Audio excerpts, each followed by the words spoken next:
जो तो आपल्या पद्धतीने, आपल्या सोयीनुसार आणि आपल्या स्वइच्छेने श्री महालक्ष्मी व्रताची पूजा मांडणी आणि आरास करत असतो. पूर्वीच्या काळी बाजारामध्ये देवीचे छान छान मुखवटे मिळत नसत, तेव्हा कलशावरती असलेल्या नारळाला मोजके आणि साजेसे अलंकार घातले तरी त्यामध्ये देवीचे मनमोहक रूप दिसत असत. म्हणजे थोडक्यात काय, तुम्ही पूजा कशी करता याला महत्त्व नसून तुमची श्रद्धा आणि तुमच्या मनातले भाव महत्त्वाचे.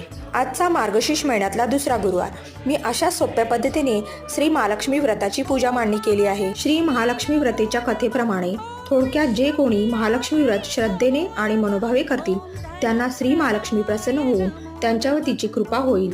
ओम महालक्ष्मी नमो नमः. ओम शांती शांती शांती.